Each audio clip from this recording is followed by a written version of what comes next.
finalize.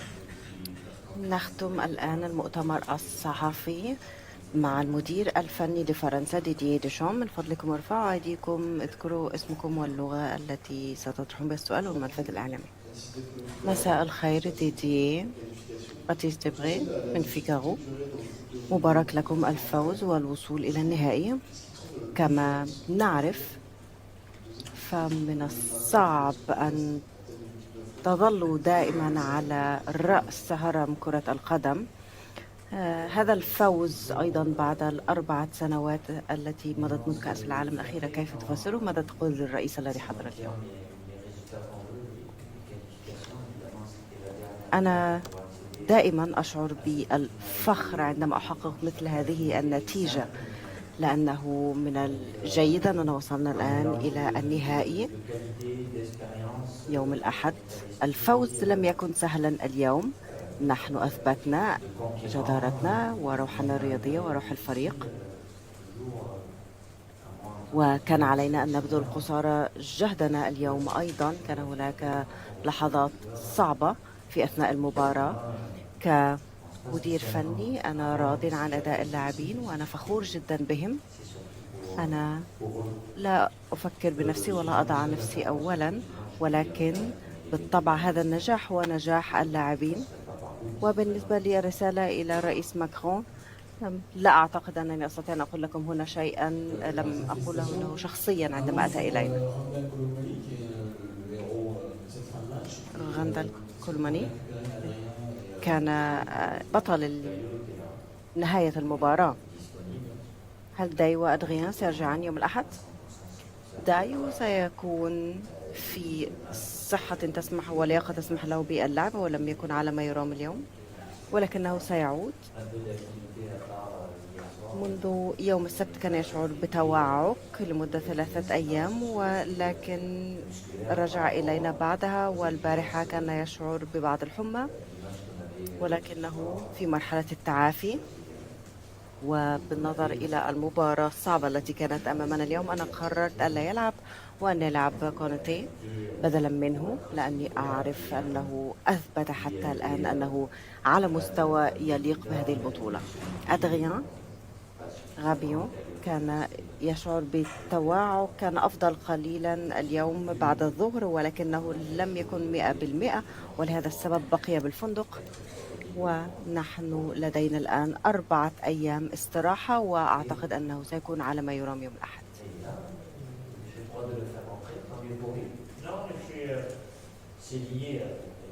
نعم، كولوماني دخل أرض الملعب اليوم، هو جزء من لائحة المنتخب، وبالتالي استطاع أن يلعب. كينزي كومان أيضا لعب في المباراة السابقة، ولكنه أيضا كان لديه بعض الحمى اليوم بعد الظهر، وبالتالي لم يكن على لياقة تسمح له باللعب. وبسبب قوة كولوماني وسرعته وطريقته في الجري، كنت أعتقد أنه أفضل لاعب يمكن أن ندخل به أرض الملعب اليوم، وهو أيضا سجل هدفا، وبالتالي أعتقد أن القرار كان صائبا. كان هناك لاعبين آخرين يمكنهم أيضا أن يلعبوا اليوم، وكان من الممكن أن يصنعوا الفارق. من المهم جدا أن يكون هناك بدلاء جديرين على الدكة، وحتى وإن لم يكن بعضهم قد لعبوا في إطار البطولات الأوروبية، إلا أنهم لم يدخلوا، بالتالي نحن نعرف أيضا عواقب ذلك. مرة أخرى كولوماني رائع شخصيا الفريق. ديدييه، سؤال من سانداي تايمز: كان لديك لاعبين خط وسط اليوم يلعبان شباب وليس لديهم الكثير من الخبرة، كيف تقيم أدائهم؟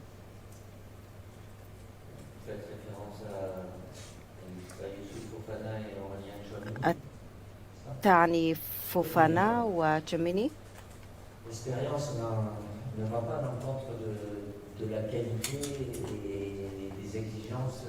الخبرة ليست هي العامل الفاصل، هي ليست أهم شيء.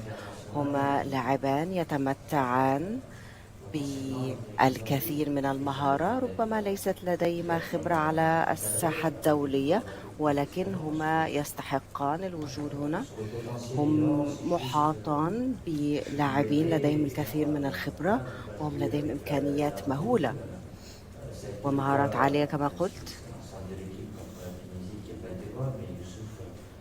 والفريق بأكمله لعب مثلا بطريقة ليست لائقة أمام تونس. يوسف فوفانا على سبيل المثال لم يظهر الكثير من النقاط القوة، ونكون صريحا معكم الآن بشأن ذلك، ولكن هو تعلم أيضا من هذه الخبرة، وأعتقد أنه أثبت اليوم في نصف النهائي بكأس العالم أنه جدير بذلك. وبالنسبة لغيان وماني، أعتقد أنه بما أنه بدأ في مرحلة مبكرة من العمر وبعد ذلك احترف بريال مدريد، أعتقد أنه يمكنه أن يتحسن أيضا، ولديه بالفعل كل الصفات التي تمكنه من اللعب على هذا المستوى. يحتاج فقط بعض التصحيح، بعض الإرشاد، ولكن ليس لدي أدنى شك أنه يستطيع أن يكون رجل يعتمد عليه على أرض الملعب.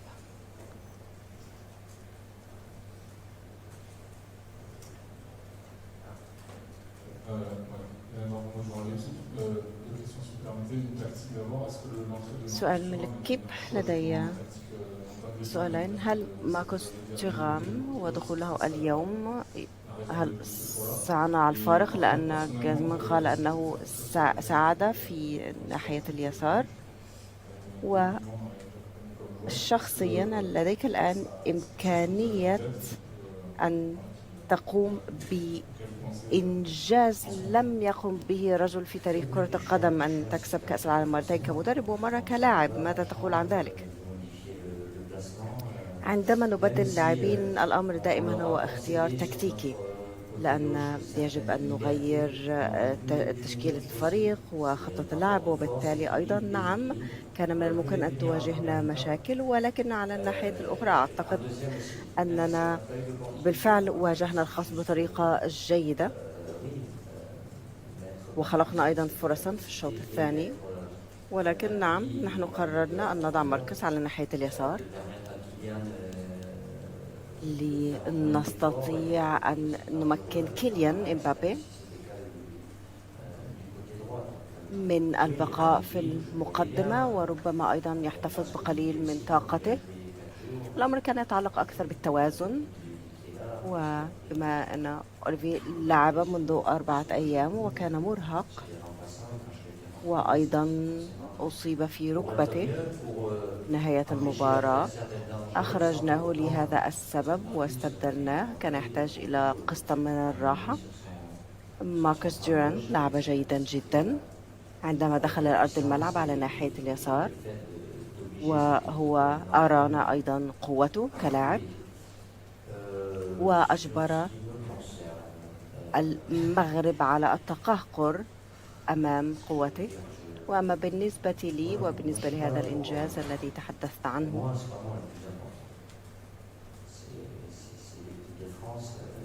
أنا لست هنا محط الأنظار. المنتخب هو أهم مني. بالطبع أنا فخور بالإنجاز حتى الآن، وأعرف أن لدينا هذه الفرصة للدفاع عن اللقب الذي نحمله في النهائي يوم الأحد، وهذا بالفعل إنجاز كبير حتى الآن، ونحن سنبذل قصارى جهدنا لكي نرفع هذا الكأس يوم الأحد. مساء الخير ديديه، مبارك لفوز اليوم. كان هناك اليوم حديث عن أن كريم بنزيما سيرجع إلى قطر. هل هذا حقيقي؟ وإن كان ذلك حقيقيا، هل هناك إمكانية في أن يلعب لبضع دقائق؟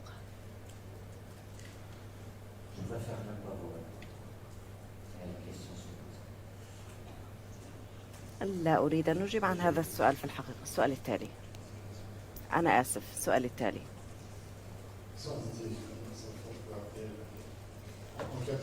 ديدي، سؤال من RTL. في الأربع سنوات الأخيرة كان هناك تغييرات كثيرة، ولكن أعتقد أن شيء لم يتغير، ألا وهو موهبة ليونيل ميسي.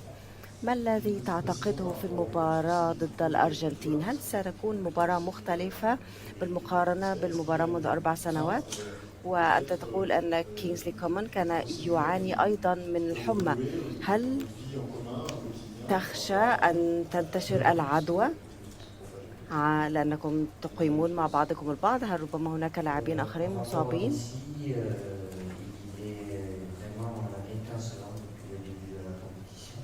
نعم، ليونيل ميسي كان أو في لياقة رائعة منذ بداية البطولة. منذ 4 سنوات كان الأمر مختلفا. نعم، وهو في الحقيقة كان يلعب كمهاجم صريح ضدنا منذ 4 سنوات، ونحن تفاجأنا بذلك.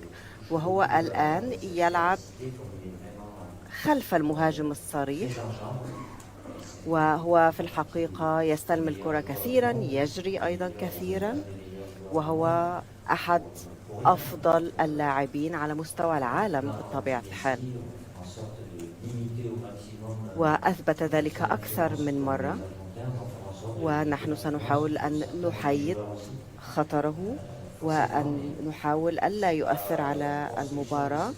وبالطبع أيضا الأرجنتين ستقوم بالمثل في مواجهتنا، وستحاول أن تحيد اللاعبين الفرنسيين. وبالتالي أعتقد أن الأرجنتين التي سنواجهها يوم الأحد مختلفة عن الأرجنتين منذ 4 سنوات. نحن لا نقلق بشأن ذلك كثيرا. وعن موضوع المرض وغير ذلك، أنتم تعرفون أن في الدوحة نحن نتدرب بالخارج، وكان هناك هبوط في درجات الحرارة في الأيام الأخيرة، وأيضا بالإضافة إلى المكيفات الموجودة في كل مكان طيلة الوقت. ونعم، كان هناك بعض الأعراض التي تشابه أعراض نزلات البرد منتشرة. نحن نحاول أن نتوخى الحذر قدر الإمكان لكي لا يكون هناك انتشار للعدوى، واللاعبون يبذلون قصارى جهدهم أيضا على أرض الملعب، وبالتالي أيضا أعتقد أن جهازهم المناعي يعاني قليلا في الوقت الحالي، وبعضهم يمرضون فورا بعد المباراة، وهذا يحدث بطبيعة الحال عندما تضعف مناعتهم بسبب الإجهاد البدني في أثناء المباراة. والإجهاد البدني العالي يؤدي إلى سهولة الإصابة بالفيروسات وما شابه. نعم، نحن نأخذ بالأسباب، وأيضا نأخذ كل الإجراءات الوقائية لكي لا تنتشر العدوى. ولكن الفيروسات بطبيعة الحال معدية، وعلينا أن نتوخى الحذر كما قلت. ونحن عزلناه عن الآخرين، وأدريان كذلك.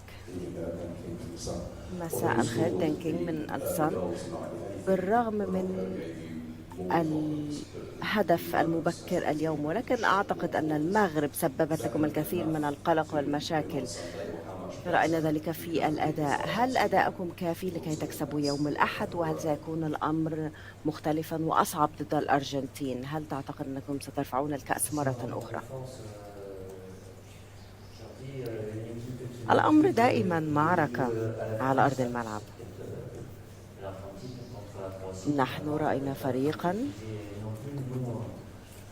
قويا ضد كرواتيا، فريق أرجنتين قوي ضد كرواتيا. أعتقد أن هذه المباريات الآن من نوعية قوية جدا. نحن كنا جيدين ضد إنجلترا، وكنا أيضا جيدين ضد المغرب في الشوط الأول وفي بداية الشوط الثاني. هم ضغطوا علينا كثيرا، وربما كان من الممكن أن نلعب بطريقة أفضل، ولكن في النهائي ضد الأرجنتين الفريقان سيلعبان بطريقة أفضل بالمقارنة بكل البطولة، وسنرى الكثير من جودة اللعب على أرض الملعب. وبالطبع أيضا سيكون هناك لاعبين هم من سيكونون العامل الحاسم. ستكون هناك أخطاء أقل بطبيعة الحال، ومن يتفادى الأخطاء سيكسب.